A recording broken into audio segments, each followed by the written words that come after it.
I'm happy to be joined in the studio with Egyptologist Mr. Samir Abbass. Good morning. Good morning. Good morning, Mr. Samir. Mr. Samir, to start with talking about the army in ancient Egypt, you have been talking about that during the two past episodes. So can you wrap up about the talk about the Old Kingdom and the army back then, before talking about the New Kingdom? Okay, sure. So the reason why I suggested dividing it in different areas, because the army is a very rich topic when it comes to the ancient history in general, and especially to more specify the ancient Egyptian history. So we are proud to have the first organized army in the history of mankind. So in the first and second episode, we talked about the foundation of the army and the ethics of the army in the Old Kingdom and Middle Kingdom as well. It is quite interesting to know that the reason behind the foundation of the Egyptian army, it wasn't for taking over other foreign lands, it was mainly to secure our borders and to protect Egypt from the illegal immigrants. That was as early as the Old Kingdom, and we are talking about nearly 5,300 years ago, 3,300 BC. Later on, when Egypt suffered from Egypt divided by the end of the Old Kingdom, there was 150 years where the country divided into different states, and there was no army, there was no unified army. It was like militias, belongs to the different state rulers. That's why there was another reason for another great leader. His name is Mentuhotep Nebhebet from the south, to unify the army, to unify Egypt again under his leadership and starting a new era, which is the Middle Kingdom. In the Middle Kingdom, there was a new approach of the army. So Egypt started to look for investing in other countries, and when it comes to investing in outside of the border, they looked at Nubia, at the south of Egypt, because that was the most important source of different products which is needed in Egypt, especially gold. And that was a new task added to the army, not only to secure Egyptian borders, but also to secure Egypt trade and economy. And that's why a famous king like Senusert III from the Middle Kingdom, he ruled Egypt nearly 1700 BC, 3,700 years ago. He used the army to build fortress along the cataract to the south of Egypt, as far as the third cataract in the south, in the heart of Sudan now. And the fortress was built in a way to defend their trade and to use as a storehouses as well, to collect the goods and the trades before traveling in a convoy along the Nile River to the north. So, and then there was a big setback happens when Egypt has been invaded by the Hyksos. And the Hyksos, they are different tribes organized from the Middle East. Some of them, they were tribes living in Egypt already, and they took over the north part of Egypt. And that was starting a third period or a second period of invasion, or a second period of, we call the second intermediate period. Second intermediate period, right? And that was when the country divided into two different parts. North under the control of the Hyksos, and south under the control of Egyptian native family from the south.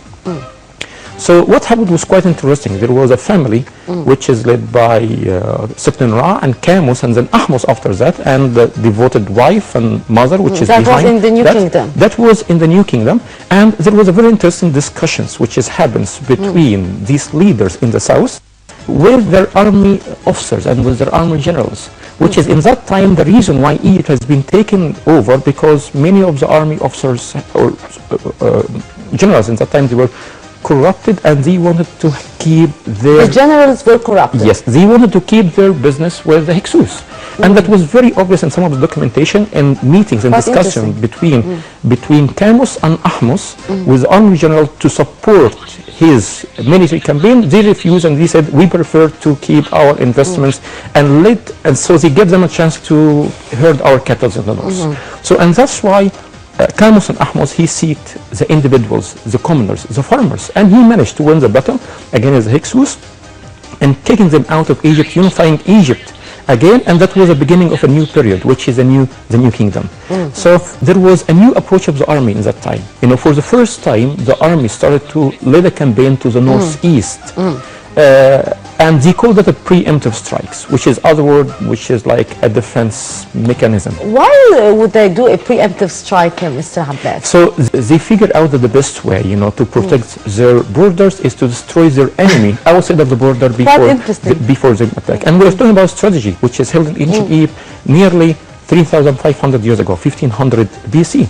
And so the most famous names, which is, you know, led the army in these preemptive strikes or campaigns outside of Egypt, Ahmose, that shortly after defeating the Hyksos, you know, he made it, you know, he followed them outside of Egypt, and then following him, another famous one, which is Thutmose I, and Thutmose I, you know, he took the campaign even far away. They became a competition between the different kings who will go further, and he make it all the way to Iraq. You know, and in that time, you know, he came back was very upset from his campaigns because there was no fight. Everybody was scared, ran away from them, and he haven't had a chance to have a real fight. And Mr. Abbass, we are seeing here Thutmose. Then we'll come to Thutmose III, which is one of the most famous leaders when it comes to the army in the history of ancient Egypt. Thutmose III, he is a grandson of Thutmose I. And Thutmose III, he led the Egyptian army again in campaigns in the Middle East, and he is the first empire builder in the whole history of mankind. That would bring us to the Battle of Megiddo, which is very important, and till now it is taught till now at the military academies, and even later on Montgomery was almost called described that he is almost like Thutmose III. So would you tell us more about that battle? And when it comes to Megiddo, that was a very decisive battle for the Egyptian army.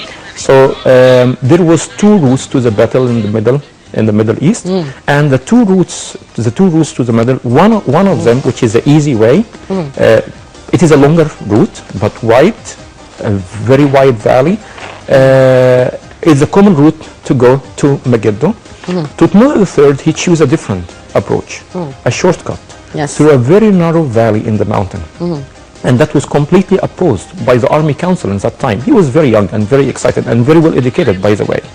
And he decided to take this route, even when he will not have a chance for more than one or two soldiers to cross this valley together, which is mean that the front of the army will be very narrow. But his point is the enemy already expecting them from the other route, from the common route. If he surprises them from coming of the other route, that will be a big surprise, and that's exactly what happens. And he made a decisive victory in this battle. And because of this victory, the borders of Egypt extended as far as ancient Iraq, as far as Turkey, and as far as the heart of Sudan, which is the fourth cataract. Another important warrior king is Ramses II, and of course one of his most famous battles is the Battle of Kadesh. Yeah, would you tell us more about that? So first of all, there's two versions of Ramses II and the Battle of Kadesh, you know. So I know that some Why people there are two versions? I know that some people might get upset Egyptian from me. version and the Hittite version. Can you tell us more about it now? I know that there's some people might get upset from me. No, but there are two versions. So there is there's two versions, and there is different perspective always of history.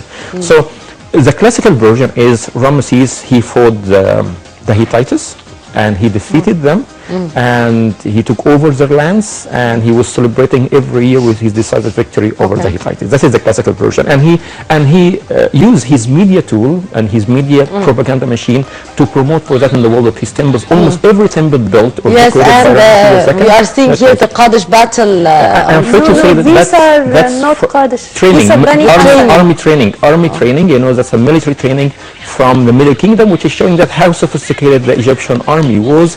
So, which is not only giving training with weapons, but even in wrestling. And in this scene, there is more than 190 different wrestling positions in one team. That's like 3,000. These positions were used during the battles, Mr. It was important to train the soldiers to be ready to fight with, even without a weapon. If they lost their weapon, they're still able to fight. So going back to the two, you know, so that was the classical version, and he didn't waste any chance for introducing this version, you know, in all over the temples he built or decorated. But the other version, which is that's the sad news, is that might be only a fake victory and promoted as real victory. especially that Kadesh itself, it was under Egyptian control until his father's time, Sidi the First. And then in Ramesses II, after fighting for 20 years against the Hittites, we never had a control over Kadesh back. And after 20 years of fight, Kadesh is still under the control of the Hittites, and he signed a peace treaty with the Hittites, and he married a daughter of the king of the Hittites as well, which is, if you are defeating your enemy for 20 years, there was a big question mark why he signed a peace treaty with them after that. There is a two version, and myself, I'm more fan of the second version. There is more documentation proving that. And then, after Ramesses II, we'll come to another famous one. He was Ramesses III. And Ramesses III, he's famous for leading the Egyptian army in the first documented marine battle, Navy battle, in the history of mankind. And during that time, there were big problems, civil wars in the Middle East and in the Mediterranean Sea, including Greek and the Greek islands as well.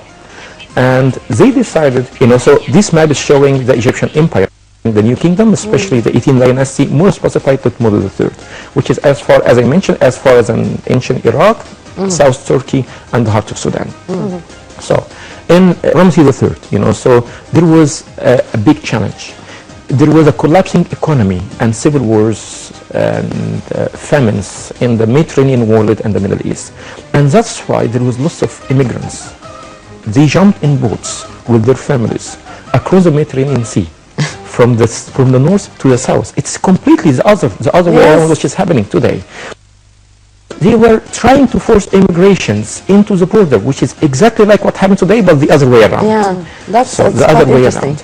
And one of the very famous battles, which is, I think that I have a scene for that from the temple of Habu in Luxor. The Habu temple. Habu temple, exactly, the outside wall, showing Ramesses III with the troops, which is facing this invasion, with boats, to stop them from taking over Egyptian lands. That would bring us to the idea of the composition of the Egyptian army in the New Kingdom, because there were certain components or several components added to it, including the navy. So would you tell us more about the composition of the army during the New Kingdom, please? Okay, so first of all, there was different divisions of the army, and that, by the way, that was vary from a king from a period to another.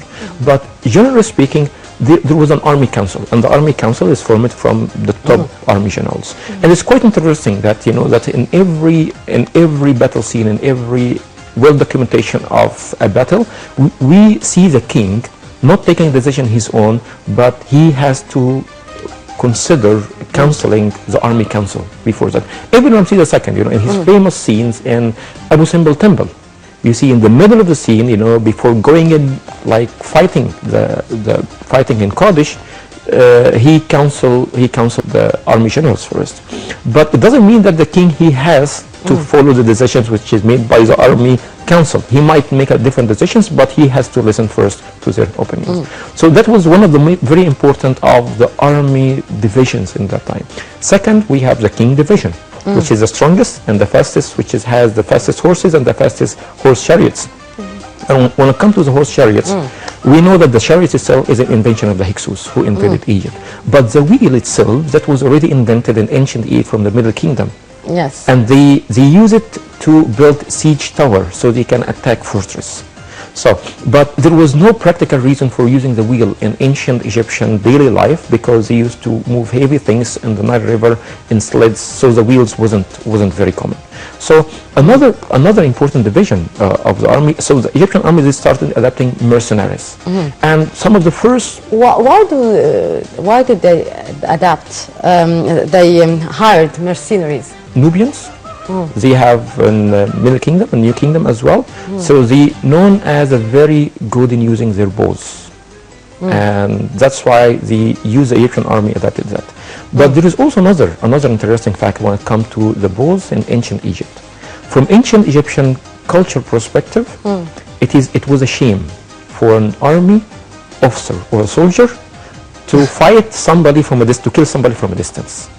It's you have to fight face to face. To show courage and bravery. To show, exactly. And that explains why in many of the art pieces from the Old Kingdom, like the statue of Zoser in Imhotep Museum, and from the Middle Kingdom, and from the New Kingdom Gallery, when you go to the New Kingdom Gallery in the Egyptian Museum, you will find that Thutmose III, Amenhotep, standing on bows, standing on 9 bows, and that's a symbolism of the enemy's weapons, which is the Egyptian army. They don't like to use it quite often because they prefer to fight face to face with sword or with axes in that time. So the bows in ancient Egyptian army wasn't a good tool for fighting, and that's why they haven't used it for a very long time. And when they needed to use it, they brought those who can use it very well, which is Nubians. I think also because they consider it an uncivilized tool. It was used for hunting in primitive times, so it's the type as if these are nomads. They are not as civilized as the Egyptians in a sense. I'm not sure. Do you agree with that or not? That's another approach. You know, and it could be more than one reason. You know, for and no, I mean in addition to, of course. Yes, exactly. That could be more than one reason.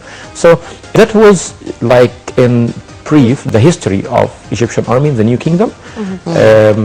Mentioning some famous names, you know, we talked about Mentuhotep Nebhabet-Ra, we talked about Kamus, Ahmos, what about Prasmaticus? Because he used mercenaries as well, but from a totally different area. Exactly. That's a very interesting, actually. And from my perspective, that is the beginning of the collapse of the Egyptian army. And I don't want to mention the area because I want you to tell us about it. Okay, so first of all, in that time, there was a very well-developed warriors in Greece and Macedonia. At the same time, the army suffered in the late period from different period of declines, economical and power collapse, especially when Egypt has been invaded and controlled by families not from Egyptian backgrounds. We have a Libyan dynasties ruled in Egypt, we have Nubian dynasties ruled in Egypt, and later on we have Assyrians and Persians ruled as well. But the quite interesting thing that Libyans and Nubians, when they ruled in Egypt, they ruled in Egypt by Egyptian style. You know, they declared themselves as a pharaohs to make sure that will be respected. So, and it seemed that these periods, they focus on dismantling the Egyptian army because they don't want to have a resistance, and they know that the Egyptian soldier will not tolerate having a foreigner ruling him. And because of that, when Prasmatic, when he decided to build an army, there was no good infrastructure for building an army, and there was no training has been given for the army in purpose for a very long time, and that's why he decided to seek it's always a pleasure, of course, to know about the ancient Egyptian history, but unfortunately we did run out of time. Mr.